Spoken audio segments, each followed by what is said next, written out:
عم بستوعب إن إحنا هلأ قاعدين عم نعمل فقرة أسئلة عن الحمل وإنه رح نصير أمهات شو بدنا نسمي لا، ما عم بستوعب كيف نحن عم نكبر مع بعض.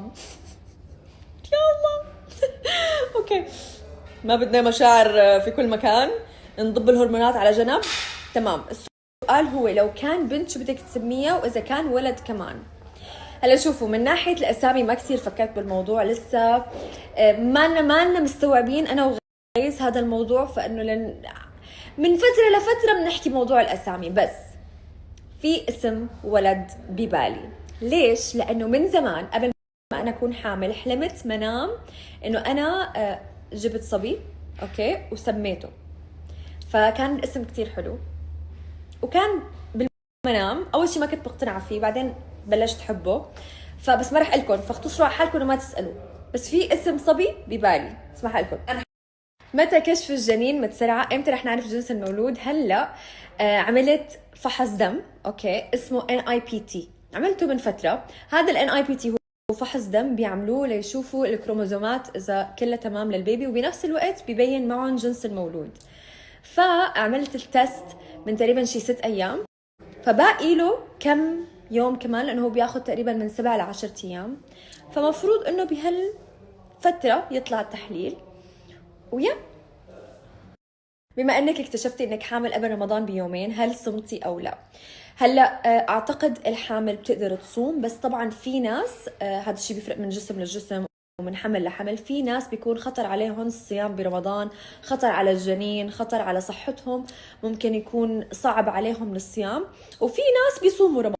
فهذا كان اول سؤال بسأله للدكتورة، فيني صوم ولا لا؟ لانه انا رمضان عندي يا مقدس، انا كثير بحب رمضان واجواء رمضان وروحانياتها، والصيام عندي شيء كتير مهم، اوكي. وبعمري ما قطعت صيامي، يعني من انا وصغيره بصوم لهاليوم، اوكي. فكانت الفكره انه احتمال ما صوم ما كانت تركب براسي. سالت الدكتوره وقالت لي طبعا فيك تصومي، مازال انت حاسه حالك تمام والجنين بخير وصحتك تمام وما عم بيأثر هذا الشيء على حملك، ففيك تصومي. وانا بهداك الوقت كنت 5 أسابيع، فكنت لسه ببدايات الحمل، وبتكون هاي الفترة أخطر مراحل الحمل، تمام. بس الحمد لله كان جسمي قادر.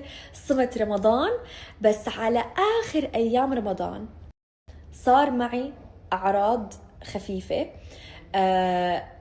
الواحد بيكون صايم فبيكون كتير جوعان، فأنا بكون ميتة من الجوع. لعلمكم كانت صحتي تمام وأموري تمام، عم صوم وعم بلعب رياضة وعم أطبخ، كل شيء تمام.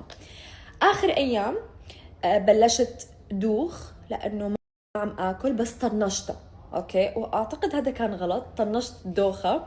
وشغلة تانية كانت تصير معي كتير سيئة وكانت كتير مؤذية لو كملت فيها، انه بيكون الواحد كتير جوعان طول النهار. فاول ما اكل وقت نفطر، وقت يجي وقت الفطور، اول ما اكل لقمه شو ما كانت تكون، ان شاء الله لو سلطه، لو شوربه، لو مي، معدتي بتكمش هيك وببطل، يعني ببطل متحس، يعني كيف بدي اشرح لكم، معدتي بتصير حجر، مو بتلعي نفسي بس بتأذ نفسي وببطل بقدر اكل. فبقضي النهار كله ما اكله اول ما احط اي لقمه بتمي.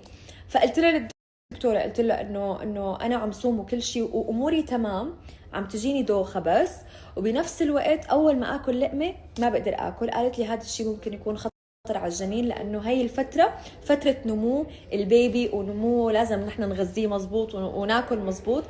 فاخر شيء اثر علي للصيام من ناحيه غذاء البيبي. وبصراحه كثير تضايقت، بس كله بيتعوض ان شاء الله. بس هاي جوابي للصيام. طبعا في ناس ما شاء الله صاموا كل رمضان، بس اعتقد لانه كنت ببداية حملي فكان اصعب. لو كنت بعد 3 شهور اعتقد كنت والله لو شو ما بكسر الصيام. كمية الأسئلة اللي وصلتني إنه أنا كيف كنت عم أطبخ من كم يوم مستحيلة. خليني أشرح لكم. أول شيء لازم تعرفوا إنه حمل عن حمل بيفرق، وجسم عن جسم بيفرق، تمام.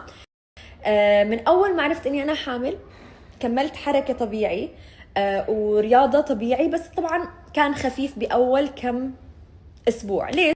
لأنه بيقولوا إنه علميا بعد أسبوع 12 نتخطى مرحلة الخطر لا سمح الله، وأنا حاليا بأسبوع 14. فعندي الحركة زادت بعد أسبوع 12، فكملت ومارست حياتي طبيعي. ما وقفت عن الحركة، ما وقفت عن النط، ما وقفت عن الركض، كملت الرياضة عادي، كملت كل شيء عادي. وطبعا كله محسوب، يعني مو هيك يعني بس من ولا شيء. بس الحمد لله لأني أنا رياضية ومن زمان بلعب الرياضة وبمارس الرياضة، فجسمي اوريدي باني أساس. فهذا الشيء ممكن ما يتطبق على غيري، لأنه كل جسم بيفرق، وكل طبيعة الحمل بتفرق من شخص لشخص. بس أنا عم مارس كل شيء تمام، والحمد لله. حتى التدريب اللي أنا عم بعمله، عم بدرب بالجيم، عم بحمل أثقال، بس طبعا بوزن معقول، مع شخص عنده خبرة بالحمل. وكمان عم بعمل بيلاتيز، وكمان المدربة اللي عم تدربني عندها خبرة بموضوع الحمل. فالحمد لله، والدكتورة بتعرف وكل شيء تمام. إذا أي حدا حاليا لسه ما تزوج ولسه ما قرر، فالحمد لله، والدكتورة بتعرف وكل شيء تمام. إذا أي حدا حاليا لسه ما تزوج ولسه ما قرر انه يتزوج ويغير حياته ويوصل لمرحله انه يحبل، بلشوا تمرنوا من هلا، ابنوا اساس لجسمكم، لانه هذا الشيء كثير بيساعد بفتره الحمل. الرياضه كثير كثير كثير مفيده بفتره الحمل. وكثير بنسمع اشاعات انه ما بصير تحملي وما بصير ترقدي وما بصير هذا. انا برايي الشخصي انه هذا الشيء خاطئ، ولكن ممكن من شخص لشخص يفرق حسب كيف الانسان قدرته للتحمل وقدرة جسمه من ناحية ممارسة الرياضة وممارسة الحياة الطبيعية.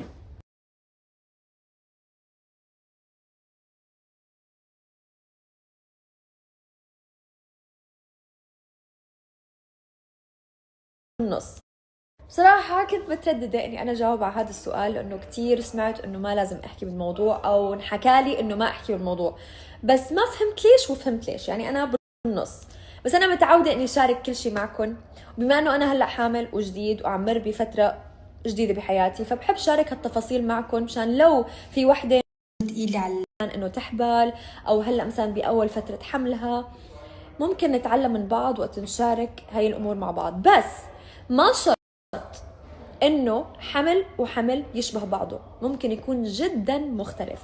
كل شيء رح احكي لكم اياه هلا ممكن ما تمري فيه، ممكن انت حاليا ما عم بتمري فيه يكون جدا مختلف، لانه كل جسم عن جسم بيفرق.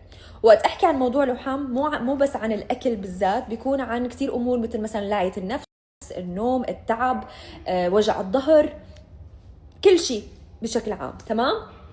فلهاليوم العلم ما قدر يثبت سبب اللحام من وين بيجي وليش بيجي. اوكي، في اسباب معينه اللي هي هرمونيه، بس ما في هيك سبب واضح ليش اللحام بيجي، لانه كل شخص بيمر بوحام مختلف عن الثاني.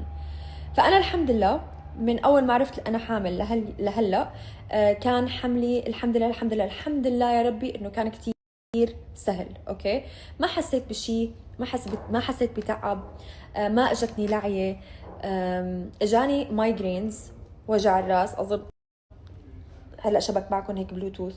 اجاني وجع راس كتير، لانه انا اوريدي بعاني من المايجرين، فبيقولوا بيزيد على الحمل مع الهرمونات، فهذا زاد معي وما فيني اخذ دواء للمايجرين.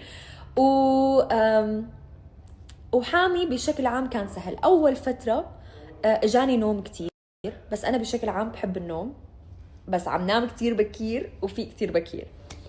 بس الحمد لله الحمد لله الحمد لله كل شيء تمام. ومو شرط انه يكون اي حمل تاني بيشبه حملي. كل شخص وجسمه حسب كيف طبيعة الجسم وكيف طبيعة التحمل. فحبيت شارك هذا الشيء معكم مشان تعيشوا معي اللحظة، وبنفس الوقت تفهموا الوحام كيف وشو هو وشو ممكن يجي. أنا اللي إجاني أول فترة كان نوم، هذا رقم واحد. تاني شغلة اللي قلت لكم إياها برمضان، وقت كانت عم تجيني تشنج بالمعدة، عم يجيني كمان نفخة كتير قوية. أوكي، وعندي هيك مثل حبوب بعلكة بتخفف النفخة والغازات، وشو كمان، والمايجرين. هدول الأشياء اللي أنا إجتني. بس الحمد لله لهلأ كل شيء تمام، كل شيء مريح. لو زاد